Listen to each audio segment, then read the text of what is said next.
it's about what he's been doing, and all along I've told you that Justin keeps on coming up. The other guys have had better practices. I don't think this was Miles' best practice, and I don't think it was Lowell's best practice. But we'd have a practice like this. Justin would be the best player. Then we'd come back the next practice, and one of the other guys would be the best player. So it's been up and down the whole season. But overall, I thought Justin had a good night.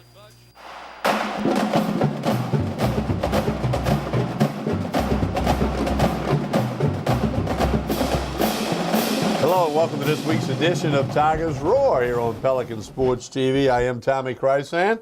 We got the Bud Man, Buddy Sanji, pinch hitting for Jordy Hultberg. Of course, you always see Buddy on the post-game show, and that's all planned for this fall. Buddy, good evening. How the heck are you? I'm trying to get my stuff here You've been together. playing golf, you look like. No, I was at Greystone with my remote today, and you decided that you wanted a spicy show on Tigers Roar, so I'm coming here to bring the spice. It has not been a great week for the Tiger fan base, and plenty to regurgitate, plenty to talk about, and it's hard to believe. Spring game in the can, baseball obviously at a real tough spot.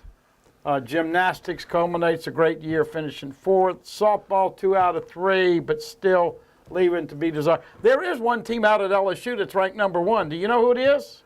The team at LSU ranked number 1. No, I don't. Women's track right now. Okay, I didn't know that. But, See, that's why we got to have the Bud Man. Well, no, I'm just saying it leaves a lot to be desired, but we hope everybody's doing well. And, hey, just remember this. Get all of your South Louisiana cuisine. Not a lot of Tabasco needed to be added to our delicacies as of late when you go 0 for 4 in baseball. And obviously we'll talk a lot about the spring game. And, hey, always good to be with the King. Hey, I think you were here last year after the spring game, and you know, it's over now. We've all had a couple of days to digest all of the spring practice and, of course, the spring game, which they announced 22,000 people there, probably like 16 or 17, something like that. Many SEC teams, way more in attendance. I don't know what that means, but it was a fact. Buddy, my first thought when I was getting ready to do the show was, it doesn't seem like they accomplished anything in spring practice. They didn't find a quarterback, kind of found a running back, but you got to maybe going to have a transfer. And we'll talk to Mike Scarborough at TigerBait.com tonight about the kid from Cal, Trey Watson. But, no special teams at the spring game, but there's now a full-time special team coach on the field. It seems like they just left a lot like unfinished business. Do you get that sense, or am I reading between the lines? Well, it's interesting. I remember Glenn Guilbeau about 10 years ago, maybe even longer, told Saban, he says, I don't even know why you guys have spring practice. And of course, when you have a new offensive coordinator, even though Steve Ensminger was in this role before, he is now getting the big bucks, a little less than $1 million at $800,000 plus or whatever, and it's his gig, and he's going to run everything the way he wants. You're trying to get 3 guys to give you your best performance so you can have some kind of depth chart going into fall workouts. You are rebuilding and reshaping your line of scrimmage. I was looking at it today and talking about 8 players left early. Now, Travante Valentine never did anything at LSU, and Maya Tahuma, of course, went and played his last year at Southeastern. So then the 6 that we all know with Keegan Geis and the 2 corners and Will Clapp and obviously everybody else that left, and Toby Weathersby as well. So I think that you got some things accomplished, but right now you didn't see the fruits of that labor, and that is what is frustrating. I think now they have a better starting point, and I'll give you a case in point. Badara Traore was considered one of the top junior college transfers. He couldn't block anybody. And could not block Caleb Vaughn Chason for sure. Well, Chason's pretty good.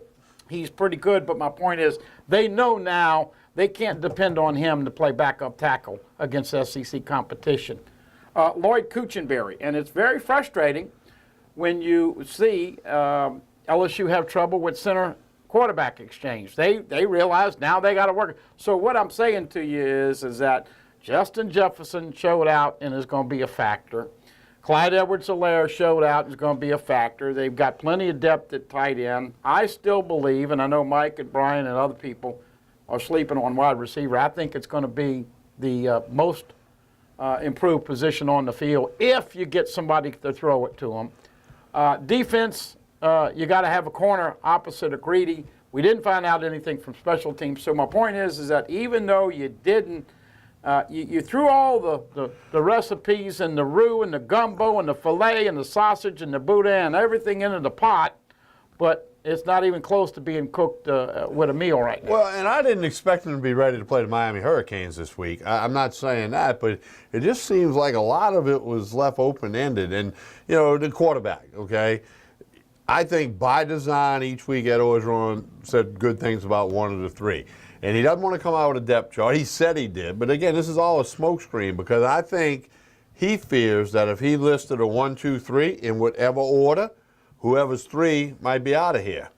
You know, might want to transfer, go try to get somewhere else where they think they got a better chance to get on the field. I think he's guarding against that. And obviously, you know, a lot of people think McMillan separated himself a little bit. Some people say Brennan's got the better arm, so it's going to have to be him. But right now, they don't know the answer, but you don't have to have the answer in April. You got to have it by the time September 2 gets here. I mentioned this, you know, and you were talking about that, and it rears my blood pressure going upwards when we talk about millennials and this entitled attitude. You remember when Stan Humphries came to LSU? Yes, I do. You know what he was when he got here? He was the 5th quarterback on the depth chart.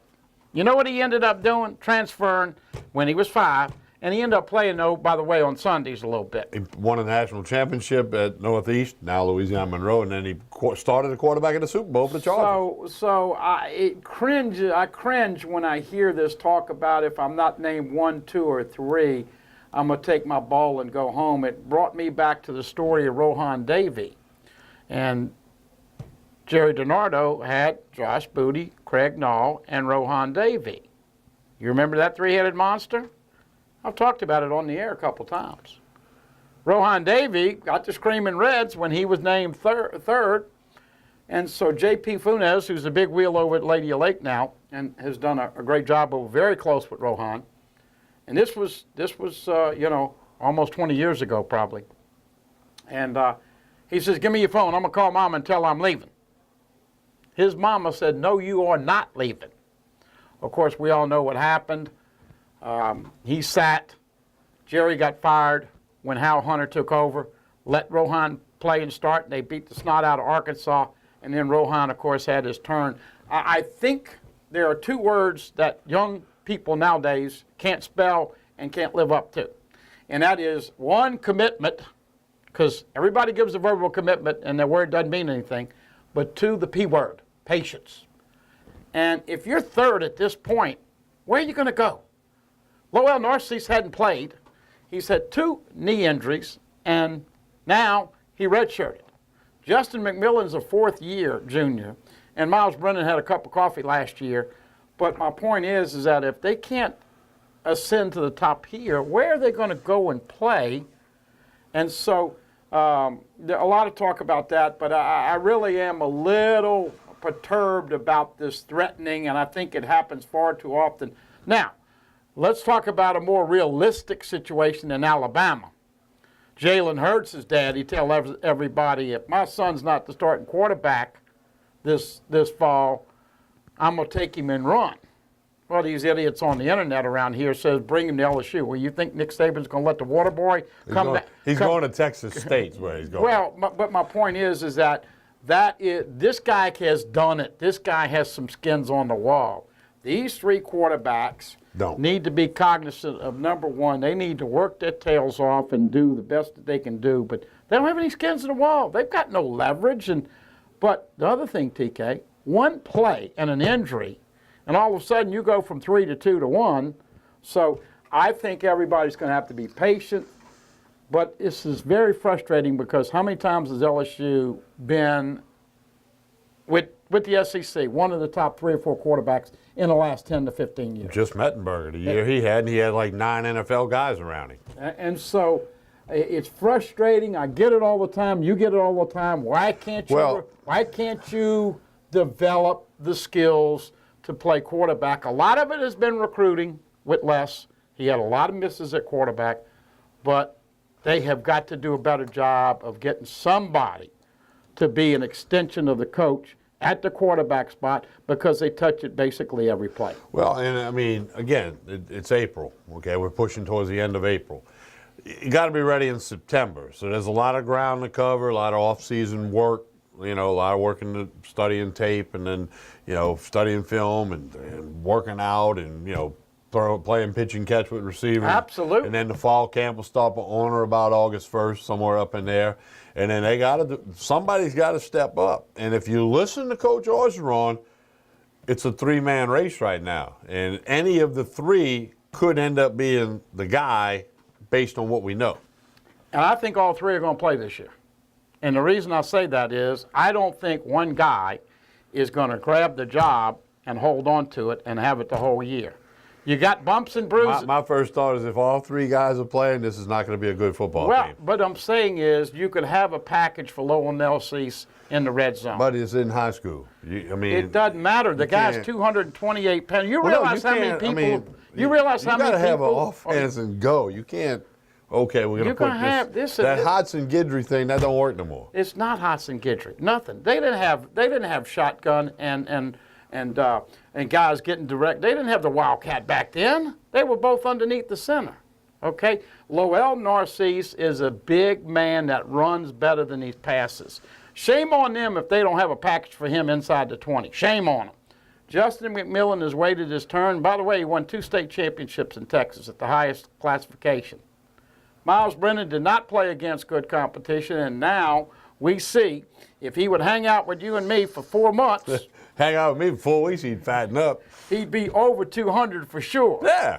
So my point is, TK, is they always say if you've got 2 or 3, you don't have 1.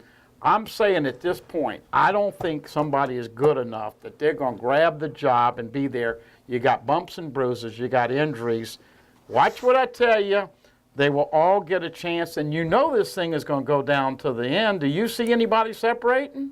I don't. Well, no, that's what's got to happen by the time they play the Miami Hurricanes. I mean, 2 of the first 3 games are beasts. I mean, they got to play Miami, Southeastern in Baton Rouge. They're going to win that, and then they got to go to Auburn. So that's not going to be easy. 3 games out. Well, Southeastern's easy, but the other 2, they could be 1 and 2 coming out the gate. But they will have 2 distinct, different game plans. You don't run the read option with Miles Brennan. You don't. Well, I'm just saying. Again, you don't run the read option. We can just agree to disagree. I think you got to get a quarterback that's going to be your quarterback. You're not going to have the same play calls for Miles Brennan as you are Justin McMillan. I'm saying they're not going to put the other one. They're going to put 1 out there. They're not going to put 2 out there. You're missing the point. All 3 guys will play this year for LSU. All 3 guys will play at some point, and we'll put whatever stake you want on the line right now. Right now. Listen to the budget. As long as you don't put bourbon on it, I'm buying. Well, we got to put a little Jack Daniels in there, huh? No. Go with Carl the Cat to Omaha to eat that steak. All 3 guys. But anyway, so we're gonna talk a lot about football tonight. We're going to hear from Coach Orgeron. We got some highlights from the spring game in case you missed it. A little bit of softball stuff tonight. Paul Maneri's Tiger baseball team out of the rankings for the first time in many, many years. But when you go 0-4, and buddy, there's a list of problems with this team, and one of them is injuries. But injuries happen to everybody. But also, they can't win on the road. They're 2-10 on the road, 0-1 at the neutral site when they played at the Shrine on Airline against Louisiana Lafayette in the Wally Pontiff game. And now they got to go to Ole Miss, who's a game ahead of them, tied with Arkansas for the lead in the Western Division. Man, Ole Miss is a tough place to play, and that's a good baseball team. So, man, getting Josh Smith back is going to be a plus. No doubt. He had a home run against Lamar this week in his return, which I'm sure fired up the whole team and himself. But baseball's struggling a little bit. And Ole Miss, their fans show up. Look, this is something that is not fun to report, but there are a lot of empties out at the box this year. A whole lot. And, you and I both have a lot of baseball insiders and people that know what's going on. And I had a couple of people that were very upset that after going 0-4, they didn't hear people griping and bitching and complaining. And you know what that means. There's a little bit of apathy that is set in out there, And they play the two teams that are ahead in the division by one game right now, and that's the crazy thing about it. If they would have just held on the 6-0 lead that they had last weekend in the final game against Carolina, they'd be right there at 10-8. But they are at 9-9. They play Ole Miss Thursday, Friday, Saturday, 2 of the 3 games on the tube, so you'll like that. And then have Arkansas here the following weekend. And for some reason, Mainieri has Van Horn's number. Arkansas is the best hitting team in the I league. know, but I'm saying Mainieri has generally done well against Van Horn. All right, couple other things. Gymnastics, the 4th place finish the last year, the Super 6. There'll be a Final Four thing next year. And then how about those New Orleans Pelicans, buddy, coming out the gate with a sweep over the Portland Trail Blazers. Got some folks in New Orleans a little fired up about basketball. And, of course, here in Baton Rouge, they're fired up about Will Wade. So basketball getting a little more attention now.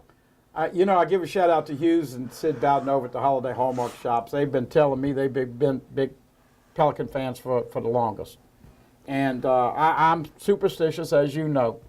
And every time I talk about the Pelicans, they go down to, they win 3 or 4, and then I'll start talking about them, and they go in the tank. But a couple things that obviously happened this year. The loss of Boogie Cousins, everybody thought they were going to go in the tank.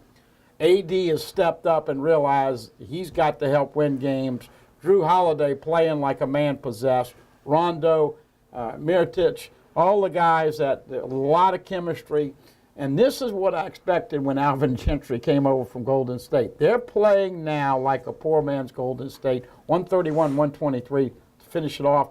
The Smoothie King Center, which, by the way, Smoothie King is moving out of the state of Louisiana, moving to headquarters. That's kind of ironic that they got the building, the franchise and corporate rights on it. But that place is rocking right now, and it is nice to see. And back to Will Wade, we'll talk about Trey Waters. I don't think he will sniff the NBA because as much as you like Trey Waters as a first-year player at LSU, he can't guard anybody. I said 0 who he can guard in the NBA. And I think when he gets the feedback back, he's going to come back. He did not sign with an agent. Brandon Sampson did, and he's gone. All right, and also tonight we'll talk about the NFL draft. Several LSU guys wanting to get their names called. There's a couple kids at Tulane. Also, there's some other guys in the state that may get their names called. So we got a lot for you tonight on this week's edition of Tigers Roar. Also, we'll have Mike Scarborough of TigerBait.com for the very latest on LSU football recruiting and get his thoughts on spring practice, spring game, the whole bit. So we're a little overdue for a break. Let's get to a break. When we come back, you're going to hear from Coach Ed Orgeron talking about spring practice and the spring football game after this pause on Tigers Roar. Stay with us.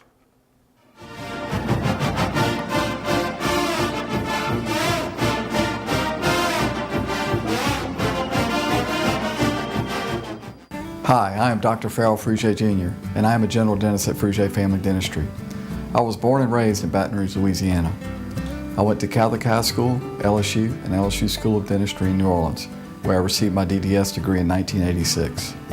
I always have and will continue to be committed to continuing my education, to invest in technology which makes the diagnosis and delivery of dentistry more thorough, more comfortable, and more aesthetically pleasing. In our practice, we are here to serve the patients. We want to improve their quality of life and to develop relationships with our patients. In dentistry, we have a chance to impact lives on a daily basis, not just by doing dentistry, but by getting to know them and being a part of their life. We also believe in giving back to our community. So every year, we give back to the Greater Baton Rouge Food Bank, Toys for Tots, and Mary Bird Perkins Cancer Center. Please stop by and visit our office. We would love to take care of you and your family. Hi, I'm Jordy Helper for Tremonti's Meat and Seafood Market at 12451 Old Jefferson Highway. Chairman's Reserve steaks, their pork, their chicken, their seafood, top of the line. Primo barbecue pits, Icy Tech coolers. They can go anywhere and cater anything for you. Go to 751-7665 to call Tremonti's Meat and Seafood Market, where good meat ain't cheap and cheap meat ain't good. Tremonti's Meat and Seafood Market. It's time to find out the truth about health insurance. True or false? I can't get health insurance because I missed the open enrollment period. False. If you had a life change such as moving, getting married, having a child, or a job loss, you are eligible to buy a new policy. I don't have a life-changing event, so I can't get health insurance. False. You can purchase affordable short-term policies even if it's not open enrollment. I have to spend hours shopping around for an insurance policy that's right for me. False. Call Healthcare will connect you with licensed agents that do the work for you, comparing hundreds of options, making sure you get a policy that fits all your needs at the best price.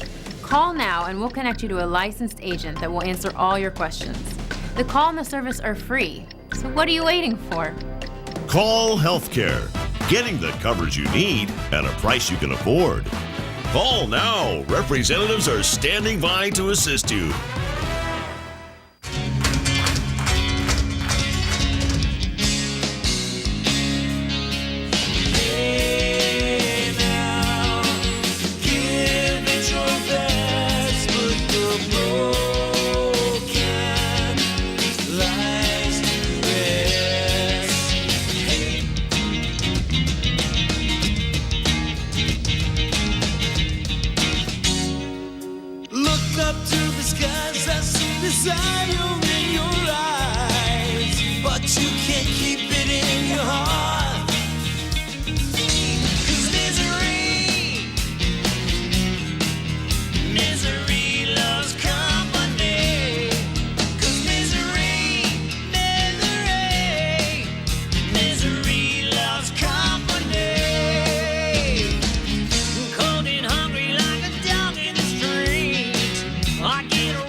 Cypress Lake Apartments are conveniently located off Segan Lane in Baton Rouge, a CLK multifamily management property. Come see this community, which has many amenities including swimming pools, fitness room, playground, and much more. 1, 2, and 3 bedroom apartments. Stop by Cypress Lake Apartments, call 225-293-6789, or go online, live at cypresslakeapts.com.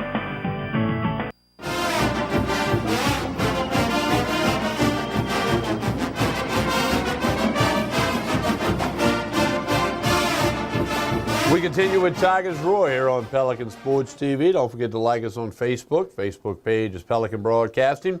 Twitter account is at Pelican Sports, and YouTube.com/Pelican Broadcasting, where you can get this program and other things that we do and watch it at your convenience at YouTube.com/Pelican Broadcasting. Well, let's get right to Coach Ed Orgeron, his comments to the media after the spring game.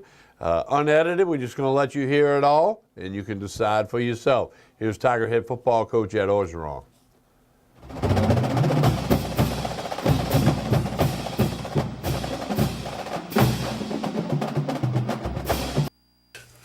Came down to the very end. I think you've all seen tonight what I've been telling you about the quarterbacks. Sometimes they're doing well, sometimes they're not. I thought Justin McMillan tonight had a good game. I thought he extended plays with his feet. When he was in, he moved the football when him and Clyde were back there. I thought that the offense was moving the football down the field. Just talking to Steve, but there's still some inconsistencies. There's still some misreads. There's still some misthrows, some misprotections. And I told the team tonight, we're going to be a good football team when we execute. And the theme for the summer will be execution. Fumble snaps, people going the wrong way, drop footballs, that stalls drives. But when we did execute, I thought we made big plays. I thought we made some big plays down the field. There was a couple of times we didn't call a sack. That had probably been a sack on the first touchdown, but I was glad to see that Jefferson made some big plays. I thought Stephon Sullivan showed out today. I know some other guys were disappointed. They had some better springs. They didn't show out what they did today. Defensively, I thought we started very strong. Then obviously we tailed off towards the very end. We allowed them to make some plays, but overall I was pleased with our football team. And I was pleased with the preparation by our coaches. There was a lot of energy in here. There was a good finish. It wasn't like we wanted to finish spring ball and get out of there. These guys took this game very serious, and I'm pleased with our football team. Any questions?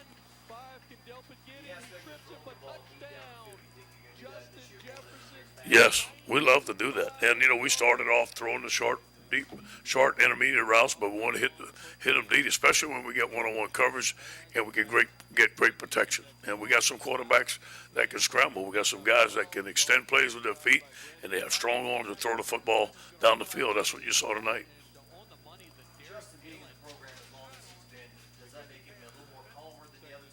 I think it gives him an advantage. I mean, obviously he's a junior. He won the state championship at his high school.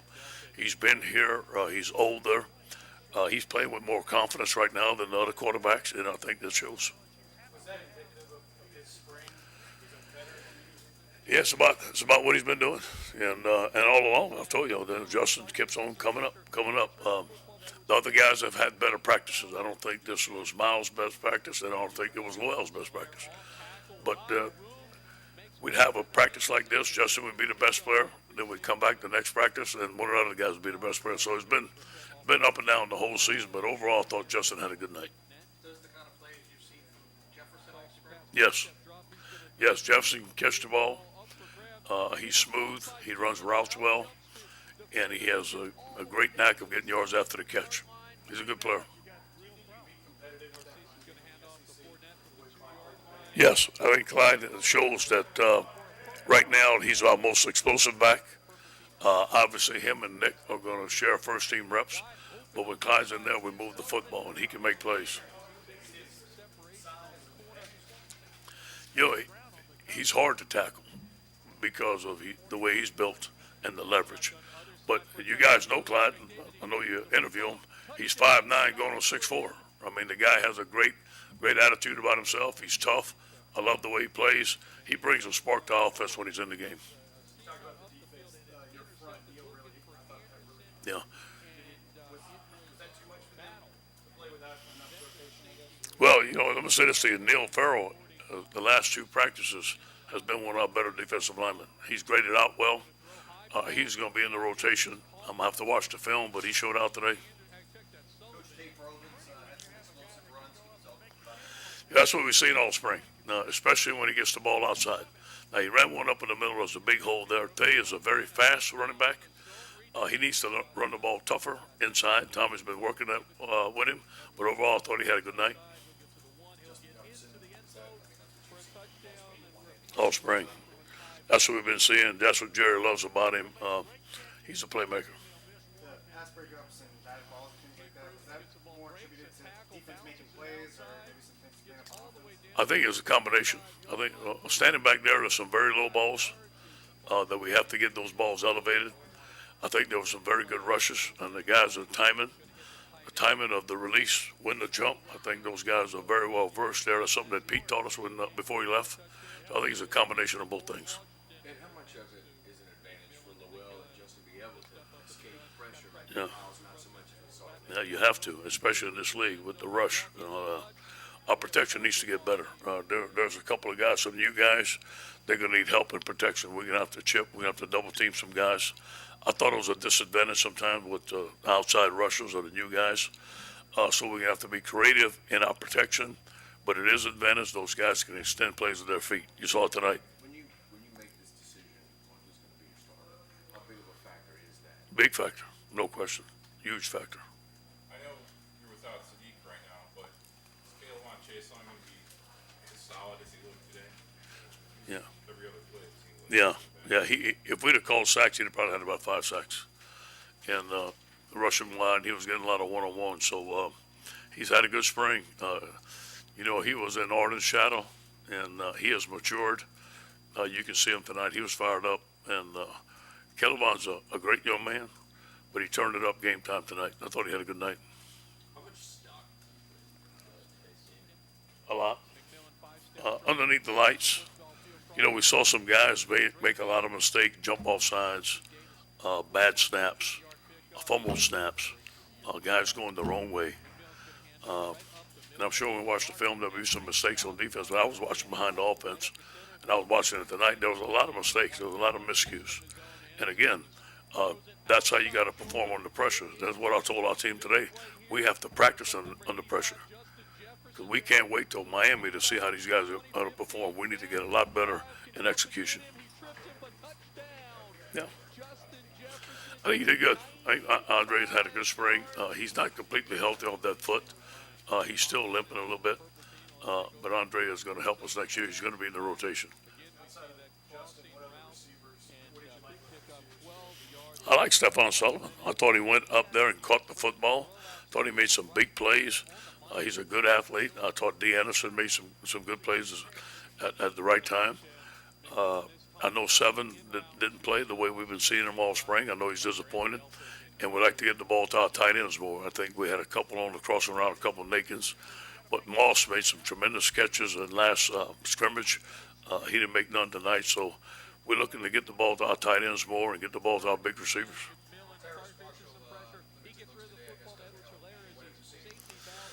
Yeah, it looked like he was open a couple times. It looked like if the ball was on the money, he'd have made a touchdown. And he showed a tremendous improvement. He's still not healthy. I think that he's going to be a great receiver for us. Yeah, it's the shoulder. I don't know exactly what it is, but it's in the shoulder area. And I don't know exactly what it is.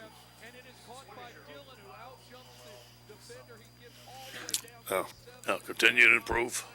Continue to look at where we make mistakes. Do a lot of 7-on-7 on their own, throwing routes. I think the timing needs to get better. We need to spend a lot of time on our snaps, obviously. I thought our shotgun snaps weren't where they're supposed to be, so the center needs to work on them. They need to work on that stuff by themselves. They have to have a big summer on footwork, on reads, studying Miami, studying Auburn, the team that we're going to play first. We need to have a great summer on execution. Very beneficial. You know, we allowed walkthroughs in June. We're going to have 2 hours a week when we get back. 2 hours, 1 hour in film room, 1 hour on the field. And then obviously those guys are going to work out. They're here all summer. They'll do 7-on-7 on their own. It's very valuable time. Very encouraged. I wasn't encouraged the first quarter. I was a little nervous now. Things were going south fast. But they came back and they fought. I thought the second and third quarter was very good.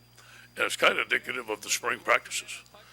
One seesawing back and forth. And, the first quarter, the defense won. The second and the third quarter, the offense came alive. So that's kind of how the spring was, which is good. It was the rotation. That's all that was. Steve has the rotation. He handled that with the quarterbacks. I didn't say anything, but he did a good job. But he will make plays. He is a competitor. Ed, as you know, on any great team, you have one quarterback who leads the team. Yeah. Right now, you're sitting with three. Yeah. You mentioned you'll probably carry it through the fall camp. Yeah. How concerning is it that you don't have that one guy leading, maybe like Danny last year? Man, we love it. We'd all love that. No, I mean, it's just not there. And again, I think the coaching staff, if we'd have had a quarterback that had been dominant all spring and would be the clear leader, we'd name one. But we haven't seen that. Now we have some guys that are coming. You saw it tonight underneath the lights. I mean, Justin played better than other quarterbacks, which is fact. But the quarterback competition is going to stay open. We're going to have to find out who does the best in camp. We're still not putting in all of our offense. And I'm sure Steve and I are going to sit down and talk about this quarterback ought to do this quarterback ought to do this, and he ought to do that. We're going to put it in the summer, and still got a lot of installation left. Coach, you take one more before he's got to run. Miles was the third quarterback in. Is there anything to read into that, or is that just the way No, yeah, just the way it fits. Some days he was the first quarterback in, and Steve has a set rotation every day. It just so happened that's what it was tonight. Thanks, Coach. Thank you, guys.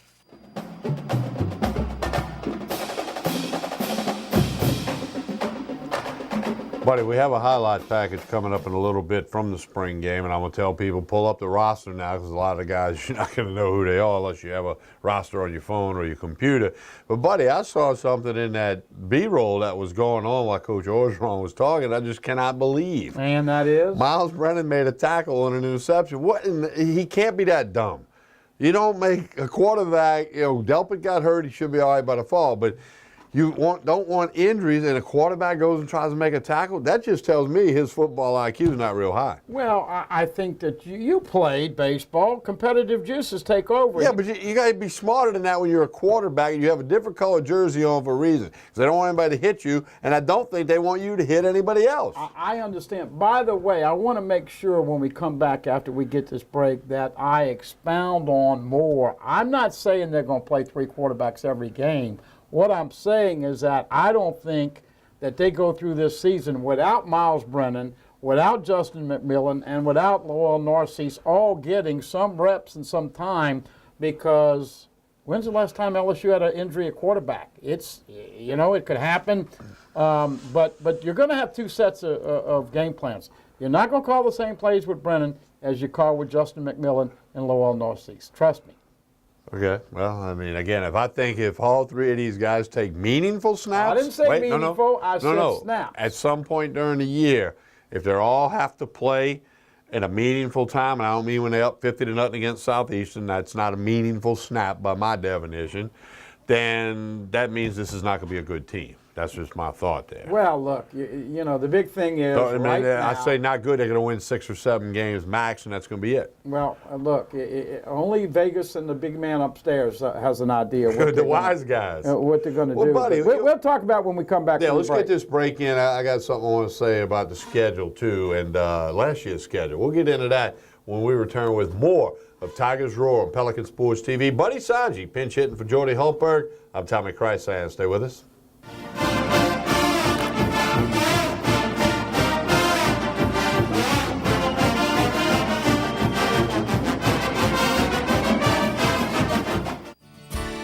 Creel Tree Service is a licensed and insured tree service providing tree and stump removal, topping, trimming, cabling, pruning, and fertilizing. We have free stump removal with takedowns, free estimates, affordable rates, and senior citizens discounts. Call 774-TREE. That's 774-8733. Get your yard ready for the warmer weather. If it deals with a tree, call me, Creel Tree Service, 774-8733. That's 774-TREE.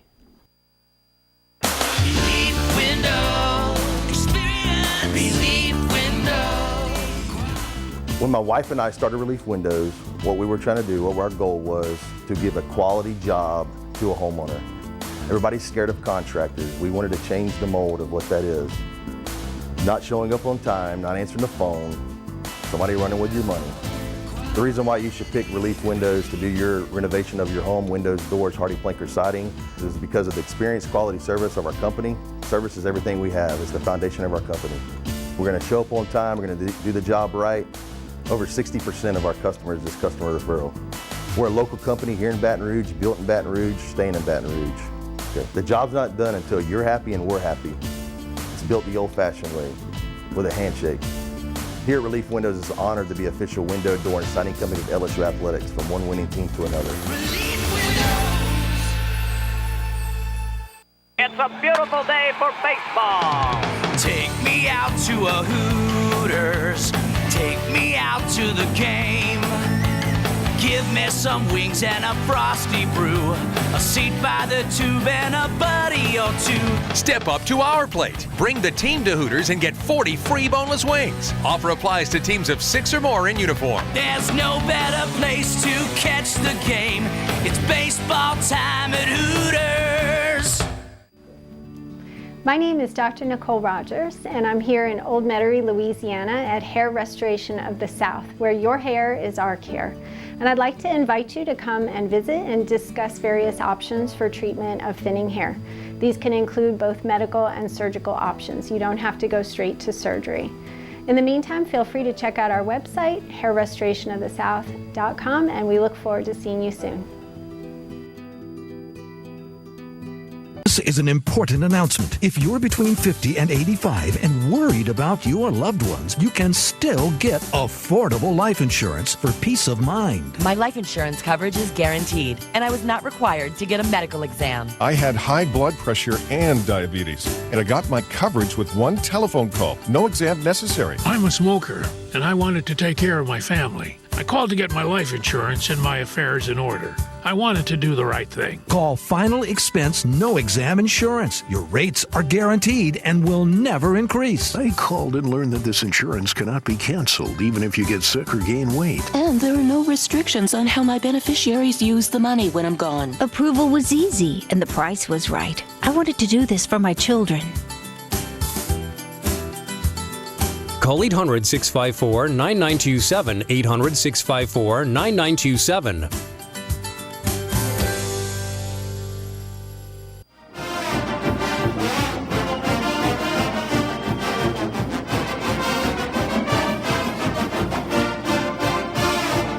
We continue with Tigers Roll. We're going to get you the spring game highlight package in just a minute. Buddy, first thing, we were talking during the break, how many games can they win next year? And it's too early to try to do that, but, some people like to play around and have fun. And you made the comment, how did they win 9 last year? Well, they ran into 4 teams who were in shambles: Florida, Tennessee, Arkansas, Texas A&M, all of whom changed coaches. All of their programs were fractured a little bit. One would think they'll be in better shape this year. And again, on paper, it's the toughest football schedule ever in front of an LSU football team. We'll have to see. I think the lack of a lot of stuff coming out of spring was fuel to the fire for the people that don't think Orgeron's the guy or don't think he's going to get the job done. They can look to a few things. The people who think Orgeron's going to get it done, let's wait till September, they find the silver lining, But there are a lot of fans in both categories. But by the way, isn't it fun to get spicy on Wednesday night? You and Jordy, you put your blazers on and you sit back like, look at me and all. I'm coming here to be the reality for the fans to sit here and talk about. Well, you're the bud man. What's going on here. And, I had some Manda sausage before the show, so I apologize. I thought it was the green onion that was a spicy hot. Oh. It's bun length? It's got me a little fired up. You brought up a good point, and I really think that you could see it at the spring game, and you could see it a couple of weeks ago, that Coach O is feeling the pressure. And unfortunate that, John Brady, and we all love JB, and he said it a long time ago, the best thing about LSU is the fans, the worst thing is LSU is about the fans. But I will say this. Whether it is fair or not, and I personally try to do this every year. I think for every program, just like every business, you have a bad year. We know that the wave of business is changing. People don't go to stores anymore, TK. The mall's going to be obsolete in 5 years. You got to get people to do everything online, Amazon, all of that. You've got to stay ahead of the curve. You've got to constantly be changing your brand, keep up with what's going on. But one of the things that is disconcerting for me is that because of the flawed process that was Joe Alleva and the search for this coach, there are a lot of Tiger fans who love LSU that at this point would rather say, I told you so, and see LSU lose than admit that they were wrong and Ed Orgeron win 9 again. Now, here's where I'm connecting the dots here. There's a lot of pressure at LSU. Okay? You're talking about a guy that has already blown a couple gaskets, and one of them was obvious on Tommy Robinson because he's the running backs coach making $600,000, and yet Nick Brissett has a dump off, and he don't even turn around to catch the football. So Ed's on there. So you can feel it, you can sense it, but here's the problem that I have. The Tiger fan base has a lot of negativity. What do you think the Alabama people, the Georgia people, the Florida people, the Auburn people are saying right now? They're saying LSU's down. But my point is that they're pulling for their teams. Right. Okay? And I really think we're going to see more empty seats this year in Tiger Stadium. A lot. Unfortunately, a lot. I've been throwing this moniker out there. If I was out there, make Tiger Stadium great again. When's the last time Tiger Stadium was a chill bump crowd and had an impact on the game? Now look, maybe a Bama game 6-7 years ago, 8 years ago. But my point is this: it's tough enough to beat everybody else in the SEC. He's having to win over his fan base because of the way the process was handled and because of the way he has handled some of the media things. Listen, if you know how to work the media, you can use the media. And Nick Saban used to use the media to talk to the mamas and daddies, everybody. Orgeron doesn't have that skill. He doesn't have that skill. So as we connect the dots here, I think it's not an overstretch when I sit here and tell you that the Miami games and the Auburn games are going to go a long way in determining how this season comes about. Now, you say, wait a minute. Buddy, you were sitting there saying they'd go 5-0 in September, and I did. I had no idea they'd beat Mississippi State. I'm sorry, they'd lose to Mississippi State and lose to Troy. They were 3-2, and yet came back, as you alluded to, because the back end of the schedule was stronger on paper than it was in reality. So we don't know how tough the schedule is right now, but everybody else in the conference has spent a bunch of money and brought in new coaches. Mississippi State, Joe Moorhead, trust me, he's going to be full of P&V. Chad Morris over at Arkansas, you're going to have to defend his offense. The good thing about it is you got Chavis as a defensive coordinator, and we all know what that brings to the table. Alabama is Alabama, and I watched their spring game. They got bunches of players. Florida, I think, is a winnable game, but once again, because of the hurricane faux pas, you got to go back over there. Georgia finished second in the country. They come here. So, but if you beat Miami, then some of these people that are on the fence now are going to jump on. And then, of course, if you steal one at Dr. Jekyll and Mr. Hyde, which is what I classify Auburn as, you just don't know what you're going to get. But if you open up with an L against Miami and an L against Auburn and you're 1-2, TK, I don't know if the pressure is this thick right now. I don't know how they will be able to handle that in light of them not having that many difference makers.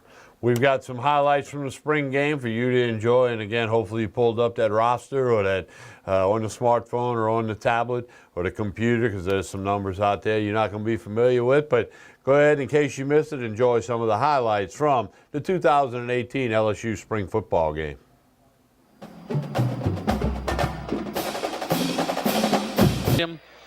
McMillan 5-step drop's going to look down the football field crossing route, and he's going to hit Drake Davis. Nice to see Davis, about a 14, 15-yard pickup. He can have a breakthrough year for the Tigers. McMillan's going to hand off right up the middle. Again, Leonard Fournette, nice job. We talked about him hitting the hole right up the center. He's 2nd and 15 from the white team. Narcisse from his own end zone throws it outside shoulder. It is complete. Big play here.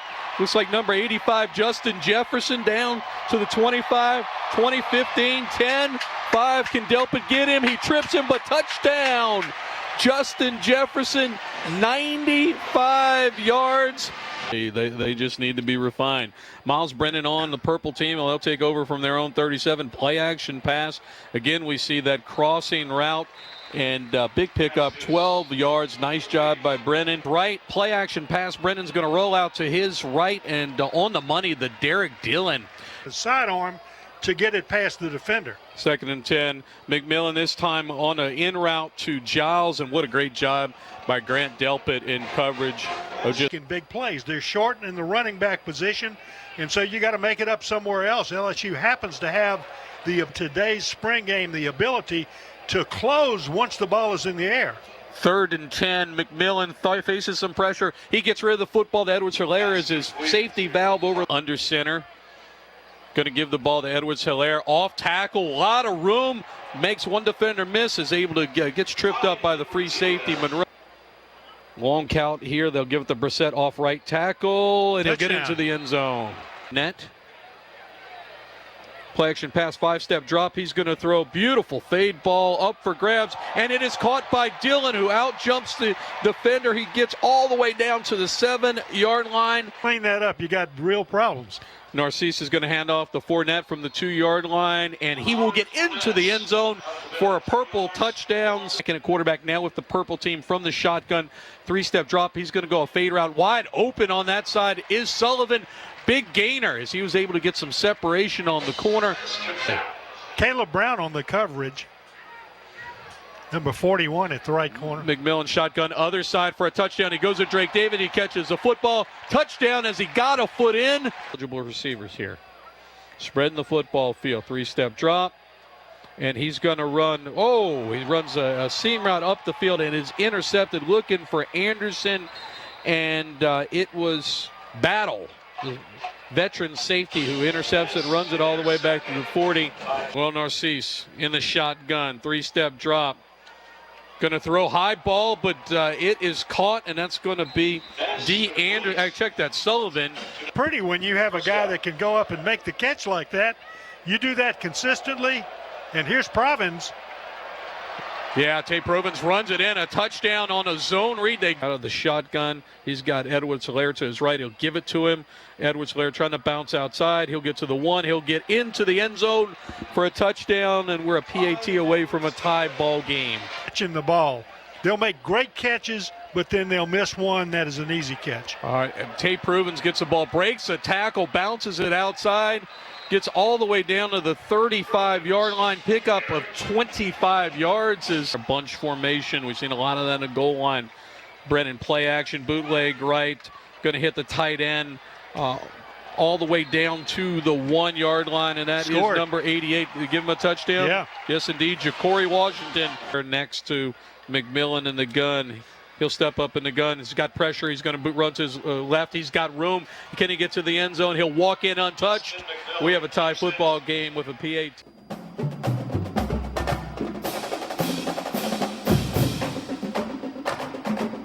We continue with Tigers Roar. We're going to have more LSU football conversation for you coming up. But in the next segment, Mike Scarborough of TigerBait.com will give us his thoughts on spring practice, spring football, recruiting, the possible graduate transfer, and running back Trey Watson from Cal. All of that and much more with Mike Scarborough when we return after this pause on Tigers Roar. Stay with us.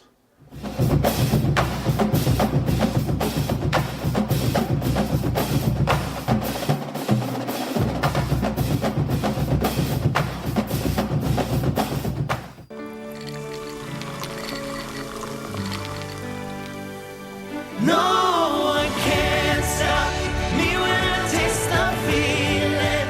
Nothing could ever bring me down. Nothing could ever bring me down.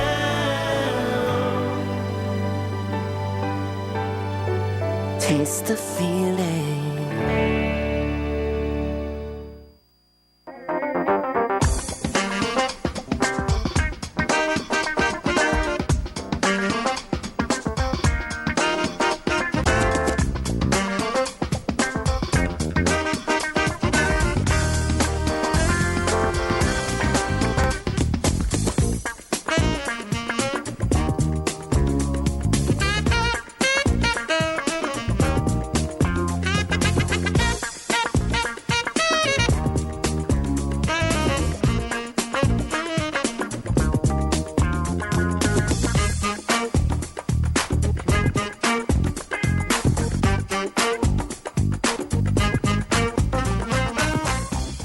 Woodburners, serving South Louisiana since 1977, is a family-owned and operated company with over 30 years of experience. They're the fireplace experts, providing upscale products at an affordable price. Fireplaces, glass doors, wood stoves and stove chimneys, mantles, screens, gas logs, and tool sets. Visit online at woodburnersinc.com. Call 225-752-2590 or stop by 10510 Airline Highway in Baton Rouge. This is an important medical announcement for anyone who has taken the chemotherapy drug Taxotere. If you or a loved one has developed alopecia or hair loss after taking the breast cancer drug Taxotere, you may be entitled to substantial compensation. While many chemotherapy drugs can cause temporary hair loss, Taxotere can cause permanent, irreversible loss of hair on the head, eyebrows, eyelashes, beard, and body. Call now for a free assessment of your case and potential money damages. The call is confidential and you may be eligible. You may not have been warned about the side effects of Taxotere. Your consultation is free. Call the Drug Watch hotline if you or a loved one has experienced permanent hair loss as a result of the chemotherapy drug Taxotere. But you must call now. Call 800-794-0738. 800-794-0738. Hi, I am Dr. Farrell Fruget Jr., and I am a general dentist at Fruget Family Dentistry. I was born and raised in Baton Rouge, Louisiana. I went to Catholic High School, LSU, and LSU School of Dentistry in New Orleans, where I received my DDS degree in 1986. I always have and will continue to be committed to continuing my education, to invest in technology which makes the diagnosis and delivery of dentistry more thorough, more comfortable, and more aesthetically pleasing. In our practice, we are here to serve the patients. We want to improve their quality of life and to develop relationships with our patients.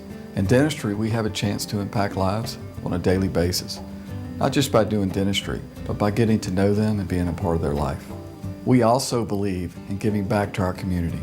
So every year, we give back to the Greater Baton Rouge Food Bank, Toys for Tots, and Mary Bird Perkins Cancer Center. Please stop by and visit our office. We would love to take care of you and your family. For Total Home Pest Control, who are you going to call? Call the Bug Man, 923-BUGS. For total pest control for your home or business, call the original Salvat. Call the Bug Man today, 923-BUGS.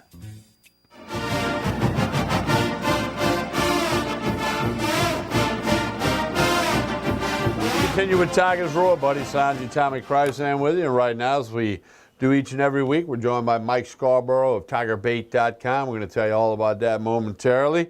Mike, good evening. How are you? I'm doing good.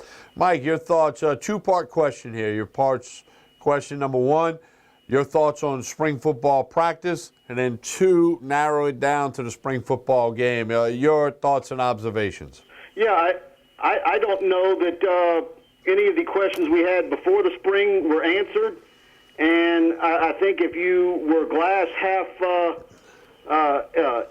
empty going into it, you probably feel even worse. And of course, it all starts at quarterback. And I don't know how you watch that spring game and then combine with the reports that I got from people who were attending the closed scrimmages. That Justin McMillan isn't the leader at that spot. Yeah, no, that's what most people said, and as you said, we got a few hints during spring practice about that. But the spring game is the spring game. As Buddy said, it's going to be vanilla, it's going to be plain, it's going to be simple. But as you said, Mike, I don't think a lot of questions that you had before spring practice got answered to all of us. Now, maybe to the coaching staff they did. And then you got a full-time special teams coach, and we don't see anything from special teams at the spring game. Yeah, and it's you look at the completion percentage of the three quarterbacks, and that's with them wearing a yellow jersey and no contact. And it was roughly 50%, right? Yeah. That's not going to get it. No. Just weeks ago, you had Orgeron stating we're going to have to open up the running game with the passing game. Well, if you're opening it up with 50%, you're not opening much. Right. I mean, so, if in the whole debate of whether you think LSU is going 6-6 or 7-5, anybody who's talking 8-4 or 9-3, they're usually the way they get there is they think that the defense is going to get them there. I don't know that the defense can do it by itself. You're going to have to score some points. And we can have a real debate about whether you think this year's defense is going to be better than last year's. You're missing a corner. You're missing an edge rusher. And then what happens if you have some injuries or some of those suspensions that like to show up in August and guys missing games, maybe multiple games? Well, Mike, that's the thing that I've been focusing on is that I don't think, first of all, whether you're a half glass, half full or half empty, I think you've got to come to the realization that LSU is no longer considered an elite football program. Now, I've been kind of knocking it around, and I personally think they're going to be preseason in the 20s, maybe 21, 22, 23, but the days of them coming out 5 or 6 or even 7 or 10 or 12 or whatever, I think the LSU fan has got to be realistic and say that this is a rebuilding year. Tommy and I were talking about it on the show. Brian and I talked about it yesterday on the air. With the addition of Terrence Alexander, the grad transfer corner from Stanford, they've got 9 seniors on this team, so they've had a lot of attrition. But how many difference makers do you have on both offense and defense? And how much depth do you have? Yeah, and that's the problem. And there's not a lot of depth, so you got to stay healthy, Mike. It's, and look, when I look at the LSU offense, and right now, I'm going to tell you that Foster Moreau is your number 1 offensive weapon. I mean, that's not no slight against Foster Moreau, but that's why you're in deep trouble. He's a tight end. Devin White, MVP. But it's how many guys when the All-SEC first and second teams come out, how many LSU guys are going to be there on each side of the ball? Well, Devin White will be a preseason All-SEC pick. Greedy Williams, off of the 6 interceptions and making All-American last year, will probably be on one of those teams. Maybe not, but maybe so. Yeah, but you should be rattling 4 or 5 off and then having serious discussion about 2 or 3 more. Well, and to make his point, TK, I don't think any of the SEC teams will have any LSU offensive players on it at all. Now, preseason teams doesn't mean anything, but that's what I was just talking about, Mike. This is rebuilding, and TK and I are doing the post-game show, and you've been around a long time, as we all have. Well, yeah, and buddy, okay, so you're going to say Greedy Williams too. Yeah, I said Greedy Williams. Well, Greedy Williams can go out for the draft after next year. He sure can. And so can Devin White. Yeah, and he will. So my point is that, look, you're going to have a lot of guys that are unknown. But you asked who's the MVP on the offense. I'm going to tell you who I think it is Justin Jefferson from what I saw. Foster Moreau, they didn't really show him. We know what he can do. No. Well, and I said it on your show earlier. It's the 2 offensive bright spots were Justin Jefferson and Foster Moreau. And Clyde Edwards-Helaire. I like Foster Moreau as a player. Yeah. I mean, he's a hard-nosed football player. And Clyde Edwards-Helaire's had a good spring, and I think that. But look, when you start talking about just look at the losses, guys. Darrell Williams would start in a second. Darius Geis, you don't have anybody close to him. You got 2 corners that both went out early. You got 3 linemen with Toby and Will Clapp, and I mean, you sit there and you talk about the guys that are coming in. Now, Mike, let's be honest. You gotta say that you're most vulnerable in the spring because you have injuries and you don't have your recruiting class. But this year, guys, they had 8 or 9 early enrollees, so you got another 15 or so coming in. Mike, do you see any guys coming in? And I got this question today after you were off the air. One guy wanted me to address it, and you were already gone. Do you see any incoming freshmen that you think can make an impact and be a part of the 2 deep this fall? Well, Chase. I mean, I'd say Jamar Chase can do. Jamar Chase. Certainly Chris Curry. Chris Curry. Tate Provins. Well, he was here already. And TK really loves 25 now. Yeah, he made himself known Saturday. You give him some space, he can run. Chasen Hines, we know he's going to be put into the offensive mix again. Is he going to give him some depth there? Mike, we saw Trevez Moore. We know that Curry. Who's the guy? Jarrell Cherry coming in from the edge. The kid from. Yeah, and I actually, people look at the offensive line Saturday and think it was shaky. I mean, look, you're splitting up units and guys. I think that group's going to be fine. Yeah. I think that offensive line is going to be good, and I think the defensive line is going to be good. I think Chason had a good game, we'll see. But like you said, you know, getting ahead in the SEC, you have a whole lot of teams with a lot of players, similar to everybody else. It's the difference makers. While you've got one Devin White, the team that's going to the playoffs has 4 or 5 of them on that side of the ball. Yeah, that's what I said earlier. You cannot afford to get hurt. And guys, let's be honest. I think this is going to be the fewest difference makers, at least from skilled people. But now let's throw the other side, Mike. How much appreciably better is LSU going to be at the line of scrimmage this year? TK?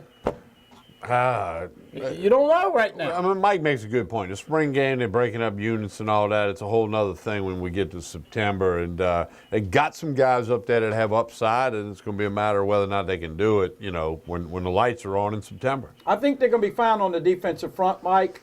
Yeah, I mean, there's guys there that, I mean, look, LeCouture and Gilmore had good seasons last year. But you can replace those. But I think there's guys there that can be every bit as good as them and better. Mm-hmm. So, and Devin White is good enough to cover up a mistake or two on a snap because he's going to be so good in the middle there.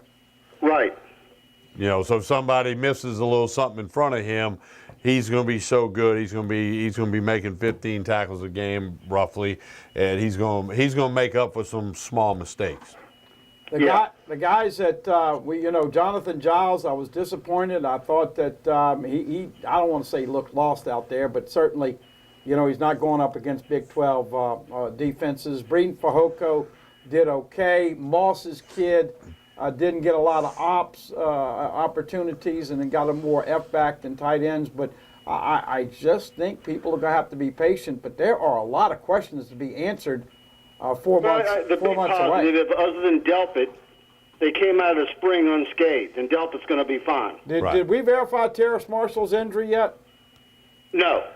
I wanted to find out, and then my buddy, poor Andre Anthony, looked like he got hurt also, so we'll get updates. But Terrace Marshall, Jamar Chase, they got a boatload of wide receivers, but we get back to the $64 million question, Mike. Who is the guy that is going to deliver it? Who's the guy who's going to have accuracy? And this is going to be more important than ever before with the LSU quarterback. The P word, not patience, but poise. They're going to be under duress at times, and that's why I think you're going to have a guy that's got some escapability. Be honest, I bought it hook, line, and sinker. I thought Miles Brennan said all the right things. Very disappointed with his development in 2 years at LSU, Mike. Yeah. There's a whole lot of work in progress.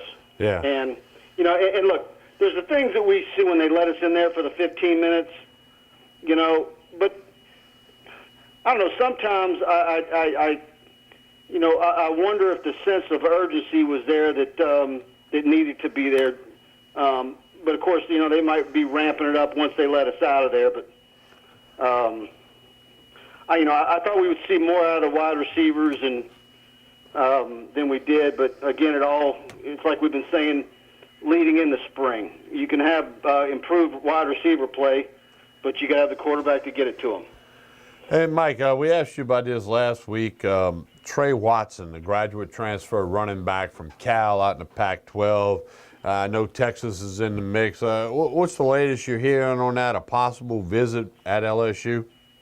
Yeah, I've reached out to my Texas guy to see what the coaches are telling them about where they think they stand.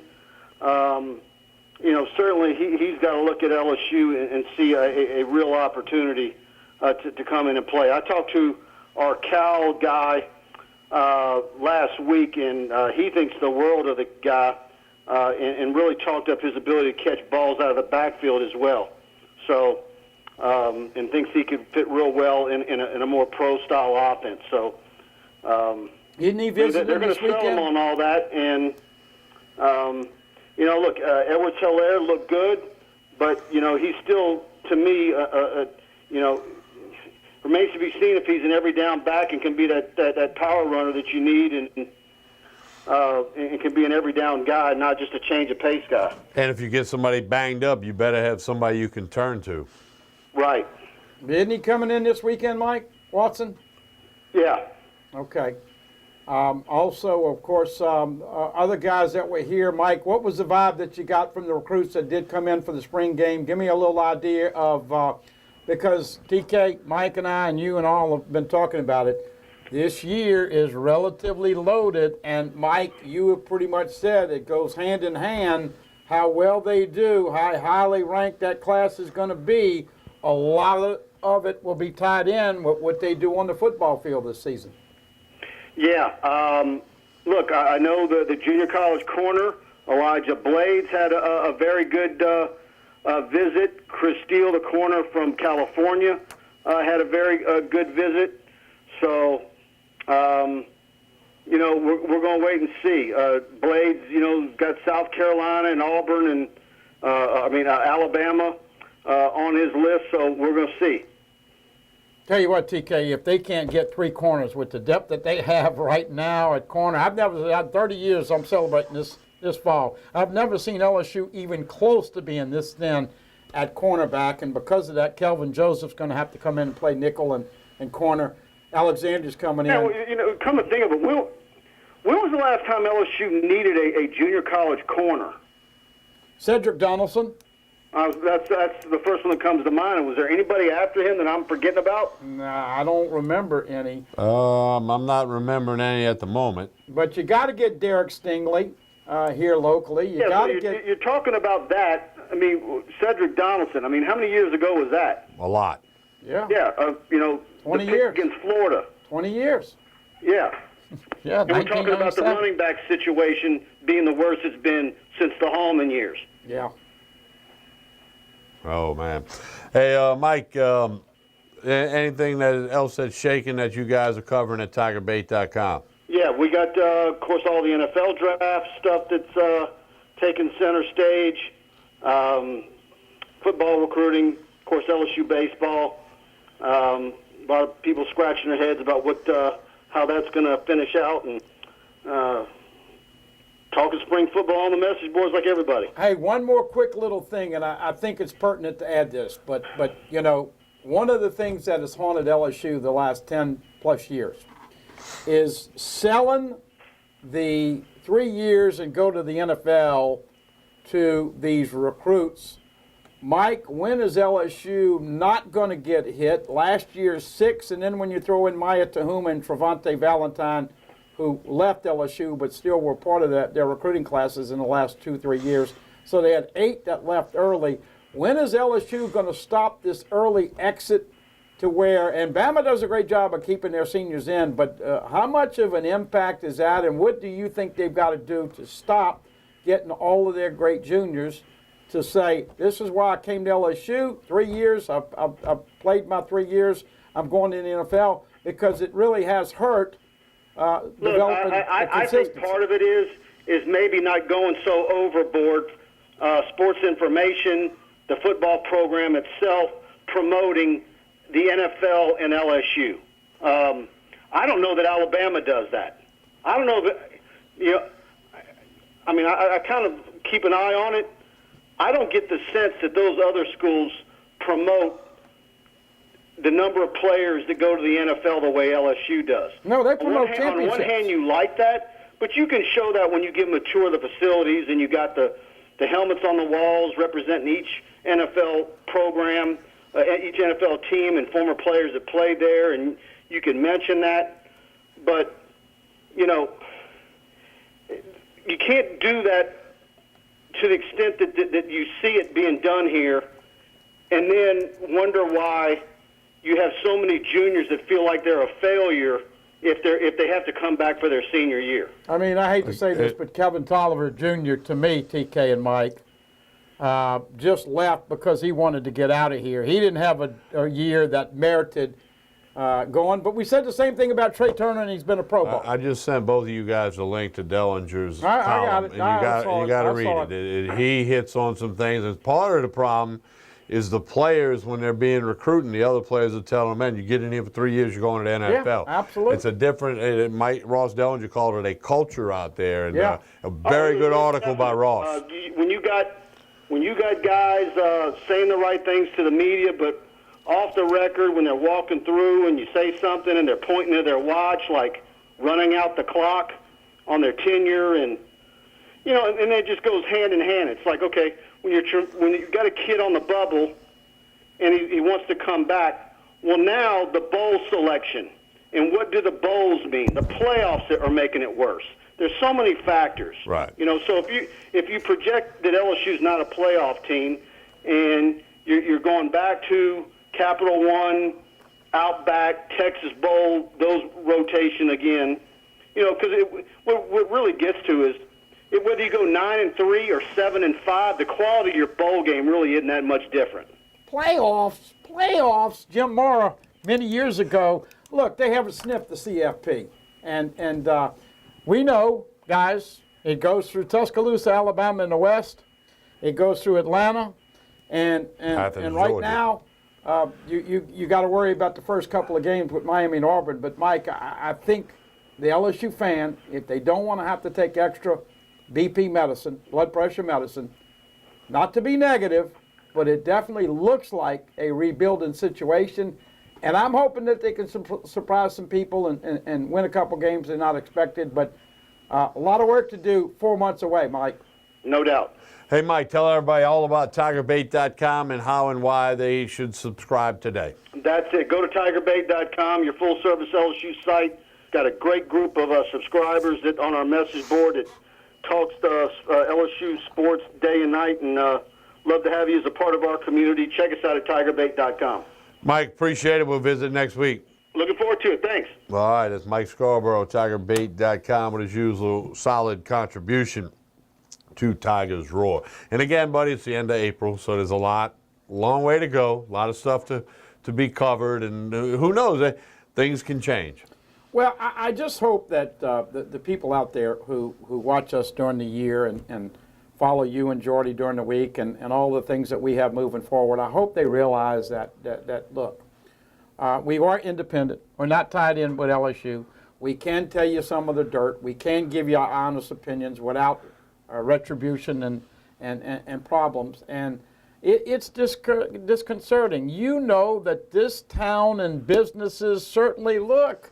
We don't have to talk about the difference between a winning season and a losing season for businesses. It's 20 to 25%, but you do have to take a hard look in the mirror and realize that one of these quarterbacks, or two of them, in case there's an injury, has to develop. I think they're going to be okay in some areas, but TK, to me, that offensive line could be the key to the season simply because if you can open up some holes for running backs and if you can protect the guy, if he's running for his life all this year, the quarterback I'm talking about, it's going to be a tough season. All winning teams, all championship teams from the high school level on up, usually a pretty good offensive line there for blocking in the run game, blocking in the pass game, protecting the quarterback.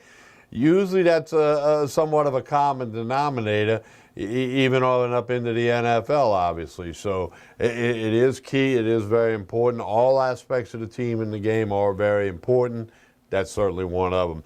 Let's take a break, come back with much more of Tigers Roar here on Pelican Sports TV. Baton Rouge, Lafayette, New Orleans. Stay with us. Pennington.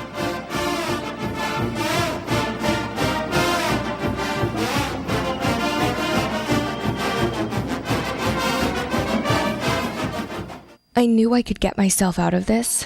I just needed some hope and some help. I took the first step to recovery when I made the call. If you're depressed, drinking, and using drugs, you may need help. And the Affordable Care Act guarantees coverage of substance abuse. Call the Addiction, Hope, and Helpline now for a free assessment. I had problems just getting to sleep, drinking and using pills every night. I feel like I'm losing control. I'm afraid I'll lose my job or even my family. Are you losing hope? You can recover and get back on track. Call now for hope and help with proven, gentle recovery programs. I never thought that I could be somebody who didn't drink and use drugs. I have something to hold on to for strength. I'm in recovery, getting the help I need. Call the Addiction, Hope, and Helpline now for a free assessment with someone who cares. Call 800-383-8177. 800-383-8177. Hi, I am Dr. Farrell Frugier Jr., and I am a general dentist at Frugier Family Dentistry. I was born and raised in Baton Rouge, Louisiana. I went to Catholic High School, LSU, and LSU School of Dentistry in New Orleans, where I received my DDS degree in 1986. I always have and will continue to be committed to continuing my education, to invest in technology which makes the diagnosis and delivery of dentistry more thorough, more comfortable, and more aesthetically pleasing.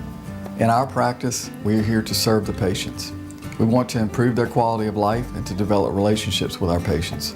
In dentistry, we have a chance to impact lives on a daily basis, not just by doing dentistry, but by getting to know them and being a part of their life. We also believe in giving back to our community. So every year, we give back to the Greater Baton Rouge Food Bank, Toys for Tots, and Mary Bird Perkins Cancer Center. Please stop by and visit our office. We would love to take care of you and your family. It's a beautiful day for baseball. Take me out to a Hooters. Take me out to the game. Give me some wings and a frosty brew. A seat by the tube and a buddy or two. Step up to our plate. Bring the team to Hooters and get 40 free boneless wings. Offer applies to teams of 6 or more in uniform. There's no better place to catch the game. It's baseball time at Hooters. Hello, my name is Debbie. Welcome to Debbie's Bridal, a Formal Affair.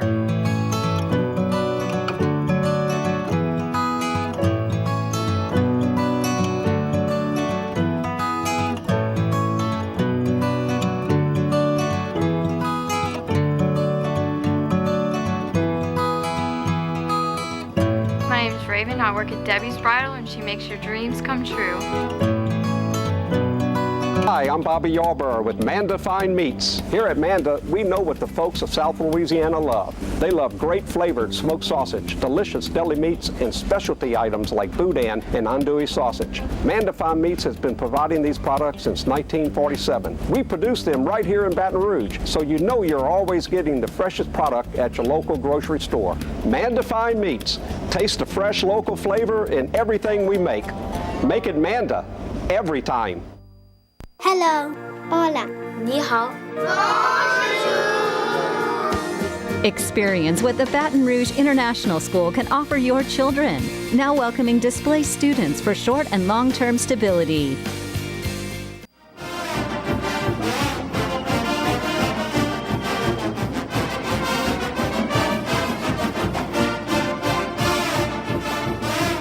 We continue with Tigers Roar, telling you all about the radio station WUBR, Baton Rouge CBS Sports Radio affiliate, home of the Jim Rome Show from 11 a.m. to 1 p.m. on Monday through Fridays. The Jim Rome Sports Minute, Monday through Fridays at 4:58.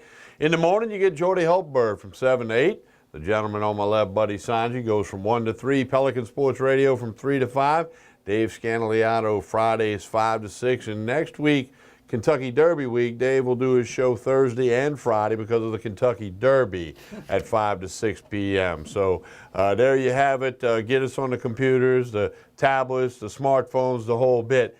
WUBR, CBS Sports Radio, Baton Rouge. I love it when Dave starts to tell stories about you and him in the heyday of running the roads. But he's entertaining. We all try to be entertaining. We try to give you a little taste of our opinion. And one of the things that we were kind of talking about, back to football for a second, I know we got other things, but, you know, looking at the stats, and I went through the whole stats, Danny Etling threw it for about 59% as a quarterback, 59% some change. LSU had 16 touchdowns with Danny and only 2 INTs. Now, Miles Brennan had the other 2. But LSU only threw 4 INTs last year and only lost 4 fumbles. TK. That's a good number. Is it good numbers? Excellent numbers. They will even come close to having that, okay? So, but now they did take it away 18 times, so they had a plus 10 turnover ratio. That's the reason they had 9 wins. And that was a big part of that, and some of those teams that fell off. But and I've talked to a lot of people, and, you know, we hear this almost every year. But, my goodness, people are calling this right now one of the toughest schedules in a long, long time, maybe ever. And so all of that combined, and yet you hear Mike and you hear you and you hear other people, I still think it's imperative that to win 2 of the first 3 games. If they do that, well, they're going to beat Southeastern. I know that. So it's really, you got to win, and if you got your druthers, you want to beat Auburn because it's a conference win. Yeah. So if you're going to be picky and you're going to wave the magic wand, beat Auburn and Southeastern, lose to Miami. Obviously, you want to win all 3, but if you're thinking you got to split Miami and Auburn, and Miami and Auburn will both be ranked higher than LSU when they play. No doubt. So you want to get a conference win versus a non-conference win if you could pick it that way. But early right now, 4 months, 5 months away, that game LSU Miami is like a picket. So it's not going to be a big favorite. You mentioned this fall you're going to be celebrating 30 years on the radio, huh? That is correct. And for me, it's going to be. I gotta explain this real quick. 29 years ago, I started doing Covington High football on the radio, but I didn't host a show until the year after that. No, I'm not older than you. So anyway, so it's going to be 28 years of doing radio shows, 29 years doing radio, because I did Covington High football in the fall of '88 would have been the first year I did their games on the radio. But then the next year I started doing some on-air stuff. And we appreciate all the loyalty, and we've got a lot of things working over here, and we've got some great, exciting new stuff coming on the horizon. But here's the bottom line, TK. What's the bottom line, buddy? This city is totally different when LSU athletics is in their heyday. And, hey, I would be remiss if I didn't get out of here, because I only do this show with you once every blue moon. But I'm hoping. We mentioned Pelicans, and they're the hottest thing going on right now. By the way, they open up against Golden State on Saturday night, against Golden State over there. But I'm excited to see what Will Wade puts on the floor in year 2. And my phone was blowing up today with people saying, what's Trey Waters thinking? He's just testing the waters, no pun intended. But I don't think the kid is big enough, strong enough, and defensively acclimated to go in the NBA. But he didn't sign with an agent.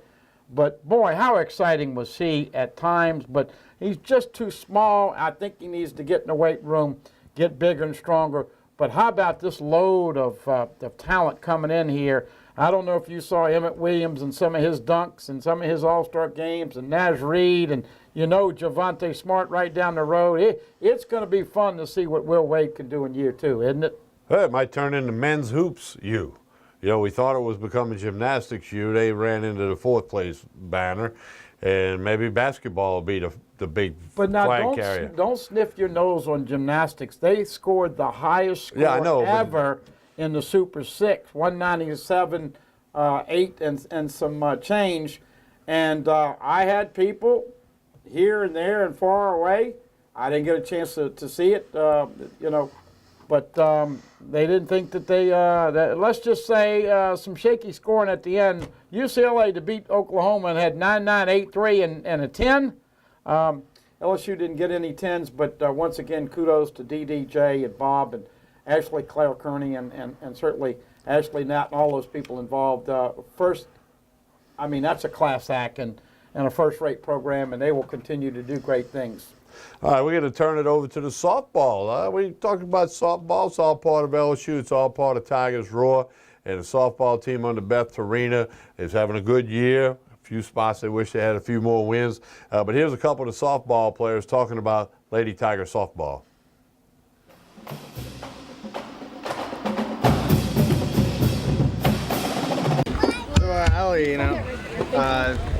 Just not y'all's day today. Just kind of what happened from the pitcher standpoint. I think it's always coming out, especially hard coming out, playing against the team, great team, and I think we just made a few mistakes that we wish we could take back. And moving forward, we know what to do for Sunday. This was the first time all year y'all have had to go to 3 pitchers. Did it feel like y'all's group were particularly off, or like I said, I think we just made a few pitches that we wish we could take back, and we're a staff for a reason, and we always have each other's back. So if one doesn't have it today, the other one comes in, and that's why we go deep. We have 4 deep pitchers and who can all get the job done. So I think it was, we can use it more often. Why such a big shift from the last 2 days to today? I just think we didn't bring as much energy as we did Friday and Saturday, and I think moving forward we know that we don't have it in our pocket. We still need to fight to the last pitch, and we're the Fighting Tigers for a reason, and I just don't think we had that mentality today. What are some positive things you think we can take away from today? Just the series in general. Beating a top team and a top program is really big for going into the last few games before postseason. So knowing that what kind of at-bats we had, what kind of jobs we did is huge. And so taking that away and moving forward is going to be huge for us. So, you were able to get some runs the first couple days. Today, not so much. Just kind of what was the difference between the first two and today? I think just coming out today and making some adjustments earlier would have helped a little bit. But other than that, I think we had a good fight, but I think just making adjustments earlier would have been the difference. Now, y'all had some opportunities at the end there, that was those 5th and 6th innings. How frustrating is it to just kind of leave those opportunities on the board there? It's frustrating, but that's something, like I said, that we're going to have to be better at, adjustments and moving runners and passing the bat, things like that. So it was a little frustrating, but we know that we need to be better at it. We'll be better moving forward. After kind of a rough go last week, did this weekend kind of feel like getting y'all back on track even with the loss today? Absolutely. We worked extremely hard this week. Leading up to this weekend, we did some different things at practice to make us better, and it really showed. What positive things do you think you can take away from today? Like I said, we were doing different things at practice today, and they showed doing our jobs, moving runners the first 2 days. Unfortunately, we didn't do it today, but I think the first 2 days were exactly where we need to be. So if we could just consistently do that a little bit more, I think that's going to be something that really goes far for us.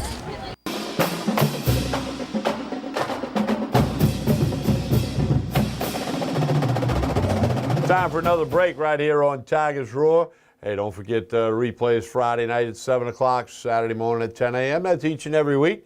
ETEL Cable System Friday and Saturday at 2 p.m. And, of course, youtube.com/Pelican Broadcasting, where you can watch it each and every week in its entirety at your convenience. We'll be back with more. Spread the roar. You're watching Tigers Roar.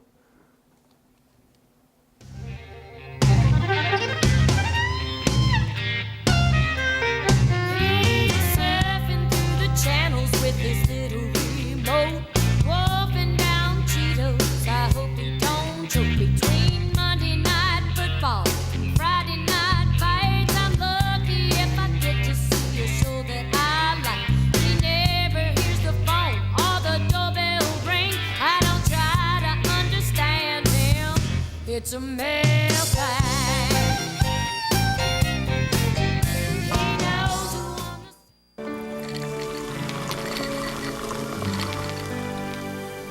No one can stop me when I taste the feeling.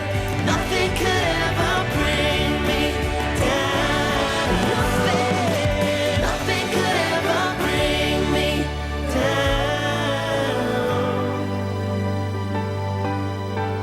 down. Taste the feeling. Woodburners, serving South Louisiana since 1977, is a family-owned and operated company with over 30 years of experience. They're the fireplace experts, providing upscale products at an affordable price. Fireplaces, glass doors, wood stoves and stove chimneys, mantles, screens, gas logs, and tool sets. Visit online at woodburnersinc.com. Call 225-752-2590 or stop by 10510 Airline Highway in Baton Rouge. This is an important announcement. If you're between 50 and 85 and worried about your loved ones, you can still get affordable life insurance for peace of mind. My life insurance coverage is guaranteed, and I was not required to get a medical exam. I had high blood pressure and diabetes, and I got my coverage with one telephone call. No exam necessary. I'm a smoker, and I wanted to take care of my family. I called to get my life insurance and my affairs in order. I wanted to do the right thing. Call Final Expense No Exam Insurance. Your rates are guaranteed and will never increase. I called and learned that this insurance cannot be canceled even if you get sick or gain weight. And there are no restrictions on how my beneficiaries use the money when I'm gone. Approval was easy and the price was right. I wanted to do this for my children. Call 800-654-9927, 800-654-9927.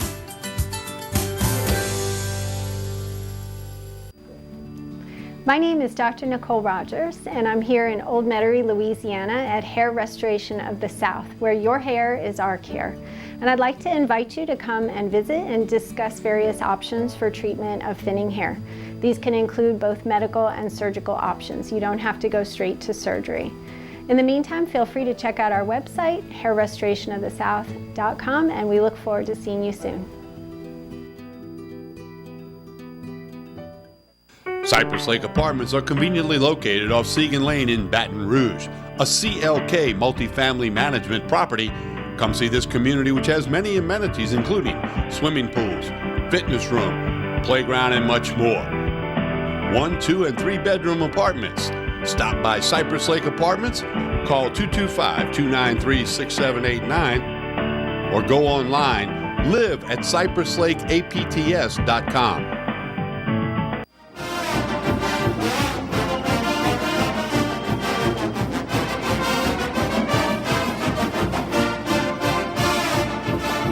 LSU had a rough week last week in baseball. Went 0-4, fell out of the polls for the first time in a long time. They did bounce back Tuesday night of this week. They took on the Lamar Cardinals of the Southland Conference, and Coach Will Davis, a one-time Tiger catcher and a longtime member of Coach Paul Maneri's staff.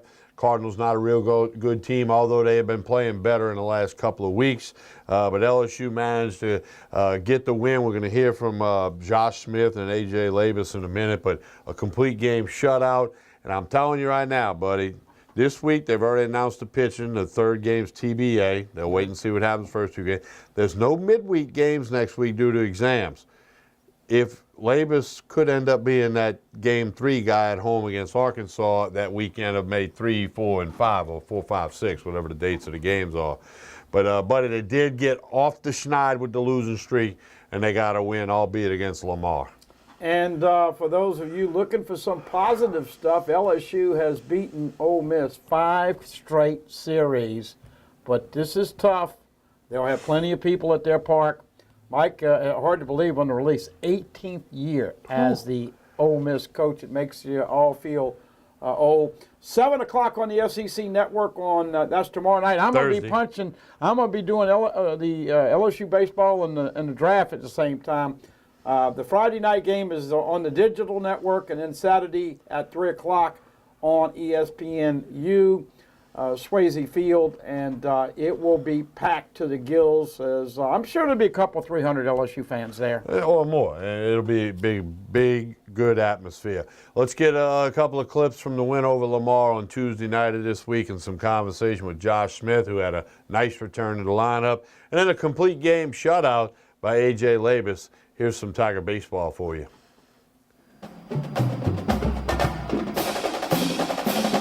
Right now. Feel good. Definitely a little probably sore in the legs because I haven't used them in forever, but back's feeling good. Just gonna get some treatment from Corey after this, and then just call it a day and get back after it this week. Run me through he says you sent him a text message Sunday night, like, all right, I'm ready to get back in. Talk me. Yeah, it was kind of tough, like going through watching us get swept at South Carolina, and like knowing that I couldn't do anything about it, and I don't know, it just kind of hit me like my back was feeling all right, and I went and swung in the cages, and after that I texted him. I was like, I want to play this week, and so we ended up making it happen. So did you swing before they had got back, or did you just? I actually waited till they got back, and me and Hal went down there and flipped some balls to me, and got some front tossing off the tee, but nothing live or anything. What I know it technically didn't count, but that first play in the first inning, you have to make a play over the bag. You got to go in foul territory.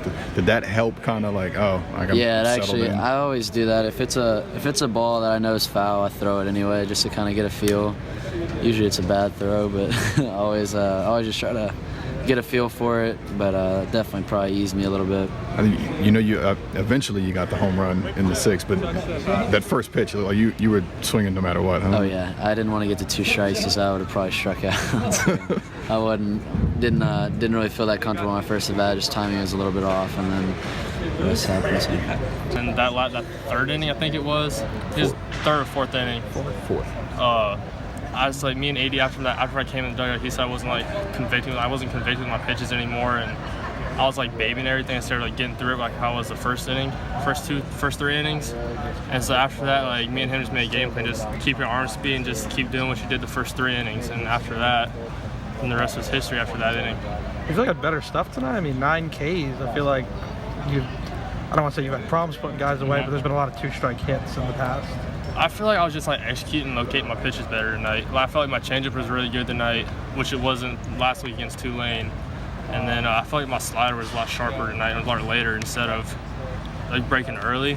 So I feel like just tonight I just like executed all my pitches, located my fastball where I wanted to, was down the zone, and with all that, like me and AD worked all that. We're in South Carolina in a bullpen, and so it seems like that bullpen translated to the game today. Was it important for you to go out and finish it off and get the complete game? Yeah, it was important because when we got back from South Carolina, we had a team meeting, and Maneri said that we don't have a lot of a bullpen pitcher since a lot of them pitched last weekend, and so my goal is just go out there and give them as many innings as I can.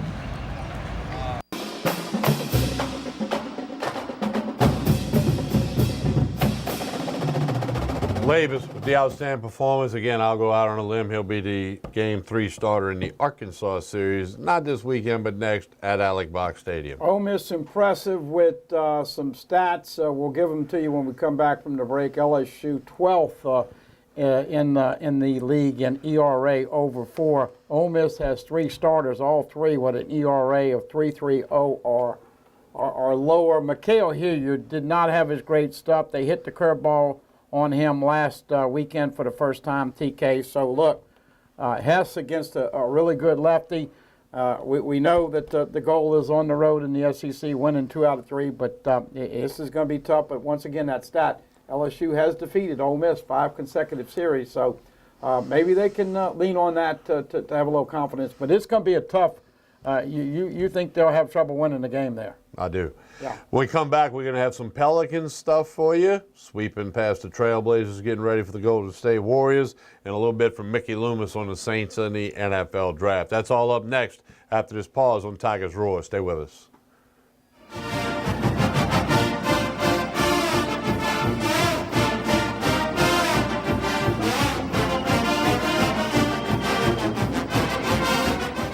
Hello. Hola. 你好.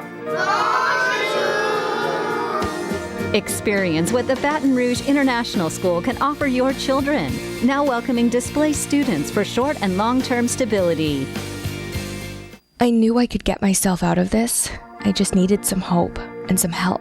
I took the first step to recovery when I made the call. If you're depressed, drinking, and using drugs, you may need help. And the Affordable Care Act guarantees coverage of substance abuse. Call the Addiction, Hope, and Helpline now for a free assessment. I had problems just getting to sleep, drinking and using pills every night. I feel like I'm losing control. I'm afraid I'll lose my job or even my family. Are you losing hope? You can recover and get back on track.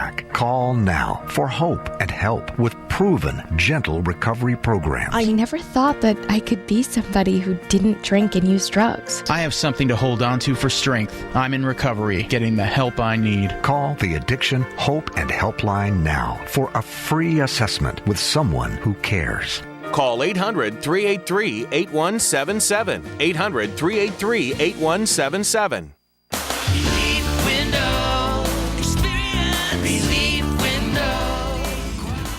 When my wife and I started Relief Windows, what we were trying to do, what our goal was to give a quality job to a homeowner. Everybody's scared of contractors. We wanted to change the mold of what that is. Not showing up on time, not answering the phone, somebody running with your money. The reason why you should pick Relief Windows to do your renovation of your home, windows, doors, HardiePlank, or siding, is because of the experience, quality service of our company. Service is everything we have. It's the foundation of our company. We're going to show up on time. We're going to do the job right.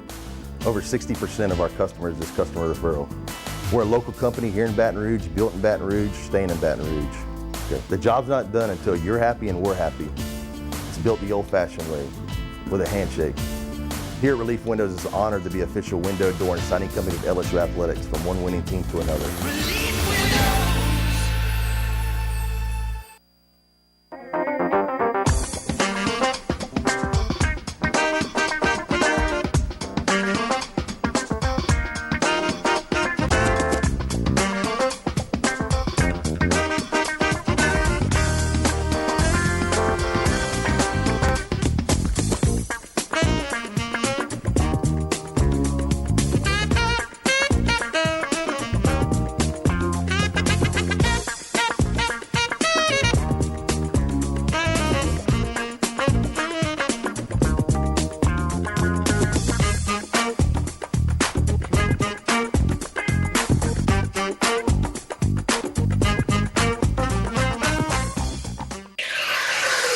This is an important medical announcement for anyone who has taken the chemotherapy drug Taxotere.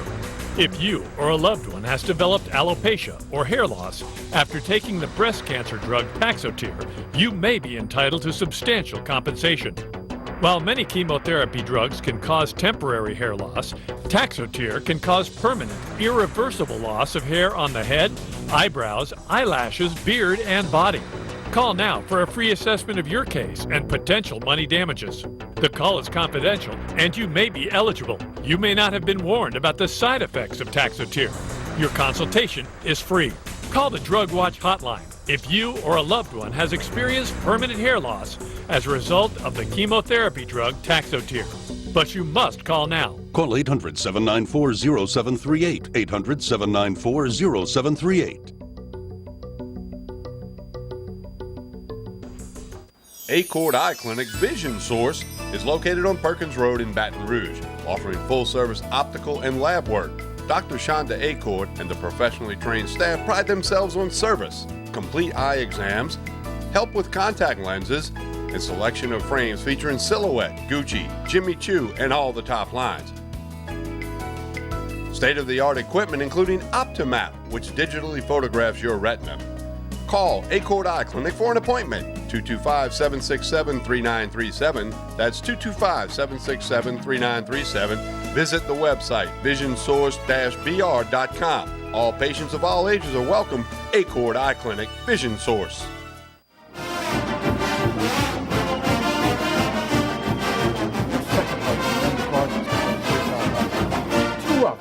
We continue with Tigers Roar. A lot of excitement about Will Wade and LSU basketball. Bunch of excitement in the city of New Orleans about those Pelicans. The only sweep in the first round. Pelicans over Trailblazers. Here's a little wrap of the sweep and the owner, Gail Benson.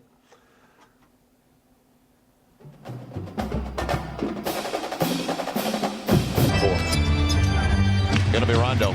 Beautiful pass. Ejuan Moore going to the line looking for the three-point play. Extra pass. Kind of the byword for this team all year long. It needs to be. Draws CJ, puts it on the bounce, and the good finish. I mean, they're passing the ball well. They're sharing it. 42% backed up with the first three games. He'll take that during the regular season. Well, he's also got off to fast start. Oh, Rondo. Stop that. Rondo used the rear view mirror. And who's alone? Anthony Davis.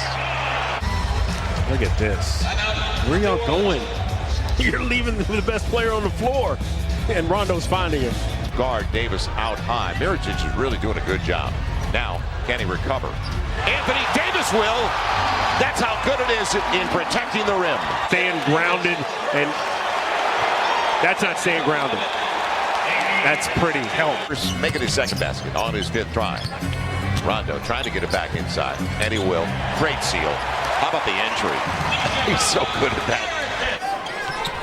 As Drew Holiday works against Connaughton. Trying to get by, and he will. And how about the flip? That is his. He's righty on the leave. Holiday. Now, breaking it off. Goes the other way. Past McCollum. How about that by Drew Holiday? All right, he goes left. The pullback. Ooh! My neck and my back. The drive, the finish. On the top of the shot clock. He'll set it up with Rondo. Pels do have 10 assists. Backdoor, Rondo and AD. How about that for communication? Turns his head to look at Rondo. AD just goes to the front of the rim, and I think I'm going to go with AD's vertical, David. Yeah. Rondo in particular, the 32-year-old veteran. It'll be controlled by Ejuan Moore. Holiday's on the run out, and soft. Those are finding guys that can shoot. Mirotic up against Nurkic. Step back triple. Unbelievable. 12-point games. Now Drew will take over. Up against Lillard. And Lillard gambled. Drew will get the layup. Boy, that was interesting by Lillard out top. He blew right by him. He's got into a really good rhythm, and Drew left. He's trying, but he's not getting it done right now. Drew's taking over. 4-point game. Holiday. Drew's thinking about a triple. Stays out. AD back at it. Home. Right on top of it. It'll be Aminu with Nurkic. Blocked away. Mirotic. I can't tell you how proud I am of what you guys have done. You know, I just think that, you know, you guys always go into that press conference and talk about playing for each other. I mean, I think that's the greatest thing that you can do. It really is. I think we're so locked in, and everybody is so pulling so hard for each other that, you know, hey, we got a lot more work to do, but they better know that we're coming, okay?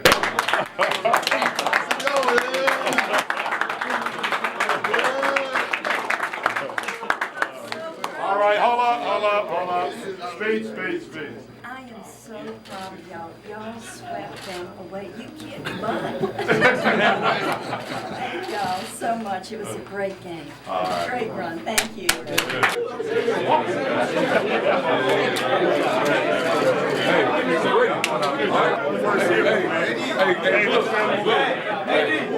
Baby feeling.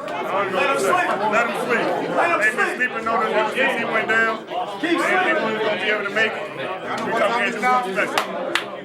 They keep sleeping on us, like I always say, let them sleep. Congratulations. You're great. Happy. Proud of this team and ready to go for the next round. Yeah. You got it on 3. 1, 2, 3. You got it.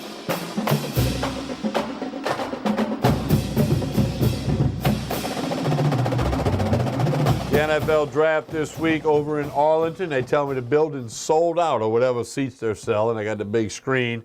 A lot of LSU guys wanting their name to be called. A couple of Tulane guys, Southeastern, ULL. So it's going to be interesting.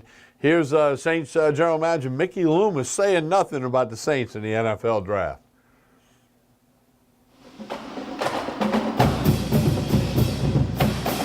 You just look a year ago. You know, we did I don't know how many mock drafts we did before, you know, the actual draft last year, but not one of them did we have Marcus Lattimore come to us. So, you know, I don't want to say luck, that's probably not the right word, but he fell to our spot, and it was pretty clear cut, hey, this is the guy we've got to take and want to take. And so, if you want to call that luck, that's you know, that's what it is, I guess, when someone falls to you that you don't expect. But there's lots of examples of that over the years. Called me on the carpet here, and they're not coming right to mind, but I know that there's been lots of examples. Will Smith was one, you know, years ago that, and not many of the mock drafts that we had that year did Will Smith, you know, end up at our pick, and yet there he was. And I don't recall. I mean, I remember that year, but I also remember that defensive end wasn't a position that we felt like, hey, we needed coming into that draft in the first round, and yet there he was. Man, we had to take him, and it was a great pick. A great pick for us, and he had a great career for, you know, with us. So kind of piggybacking on that, if there was one of those guys who you had rated so in such a superior fashion, even in not a need position. Yeah, we take him. Yeah, absolutely, we take him. And figure it out later, right? And figure it out, right. You know, look, Jeff says this a lot. He says sometimes, you know, it's not a bad thing to build on a strength. You know, add to a strength, and you know, we agree with that. No, look, Willie's a good player, and did a lot of good things for us, and so it's just, you know, a decision about how we're allocating resources at the end of the day. But look, he'll do well. I can't say enough good things about Willie Snead. And, you know, last season there's some things happened that was a little bit unfortunate that you know, impacted his season, but look, he'll bounce back. He'll have a great season. Have you thought at all about what those 3 days would be like, not having Mr. Benson in the building? I know he was generally engaged. Yeah, you know, absolutely. I've tried not to think about that. Look, you know, we're missing in you know, on a daily basis, and you know, the success of the Pelicans, you know, his excitement level would have been, you know, off the charts, and having a horse in the Kentucky Derby and all these good things that have happened in the last few weeks, man, he would have enjoyed all of that so much. And I think, you know, he gets his greatest enjoyment by seeing how the city reacts to those kinds of things. And so he'll be missed. We'll have an empty chair for him, and we'll be thinking about him for sure.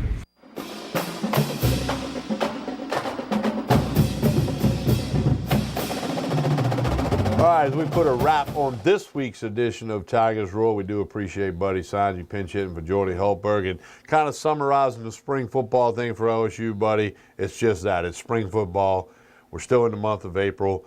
I think that if anything else, the coaches learned some things they definitely got to put an emphasis on and work on going forward. Fall camp's going to start on or about August 1st. Obviously, the first game's a Sunday night, September 2nd. Plan is to be right here with the post-game show after that game on a Sunday. But LSU fans, you know, some of them are fired up, some of them not so fired up, but you really got to wait till September. That's the telltale story. I think patience is certainly something that you're going to have plenty of. Look, it's obvious. You've got to find a quarterback or two that's going to, as we talked about, throw it with some accuracy and have the poise and certainly be a leader out there. Got to shore up the lines. We know that they went heavy at the line of scrimmage with this last recruiting season. So can they get too deep on both the offensive and defensive lines? Got to find some skilled players that are difference makers.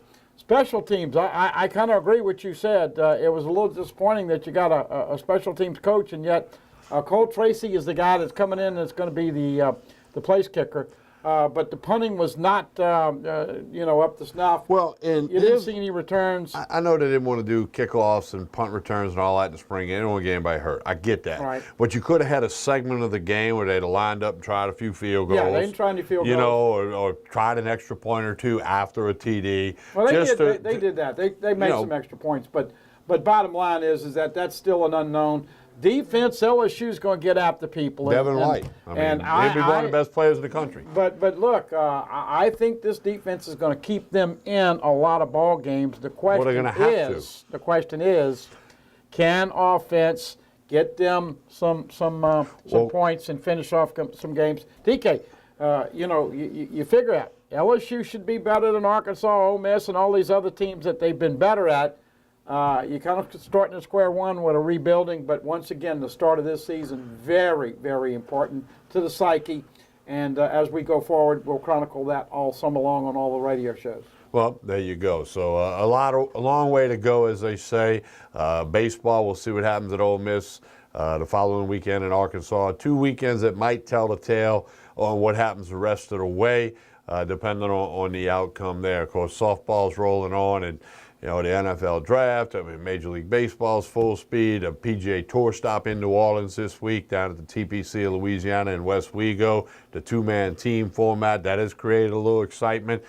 Patrick Reed, the Masters champ, will play. John Daly's in the field. Yes, he is. And then all 4 reigning major champs, who are all Americans, by the way, are all playing in the field. I think I read 6 of the top 10 in the world. So if you want to see some real golf, get on out to the TPC of Louisiana for the Zurich Classic this week. Pelicans will open up their series at Golden State, 9:30 on Saturday. Don't forget, for LSU baseball fans, on the Tube tomorrow night at 7 SEC Thursday Network.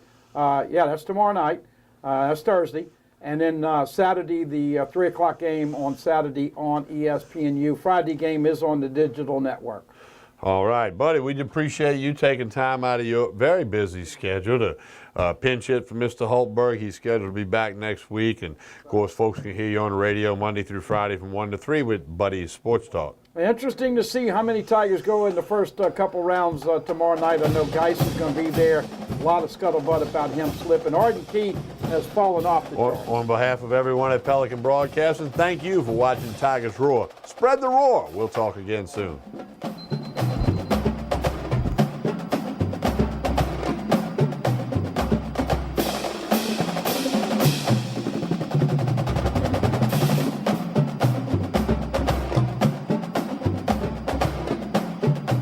It's time to find out the truth about health insurance. True or false? I can't get health insurance because I missed the open enrollment period. False. If you had a life change, such as moving, getting married, having a child, or a job loss, you are eligible to buy a new policy. I don't have a life-changing event, so I can't get health insurance. False. You can purchase affordable short-term policies even if it's not open enrollment. I have to spend hours shopping around for an insurance policy that's right for me. False. Call Healthcare will connect you with licensed agents that do the work for you, comparing hundreds of options, making sure you get a policy that fits all your needs at the best price. Call now and we'll connect you to a licensed agent that will answer all your questions. The call and the service are free, so what are you waiting for? Call Healthcare. getting the coverage you need at a price you can afford. Call now. Representatives are standing by to assist you. My name is Dr. Nicole Rogers, and I'm here in Old Metairie, Louisiana at Hair Restoration of the South, where your hair is our care. And I'd like to invite you to come and visit and discuss various options for treatment of thinning hair. These can include both medical and surgical options. You don't have to go straight to surgery. In the meantime, feel free to check out our website, hairrestorationofthesouth.com, and we look forward to seeing you soon.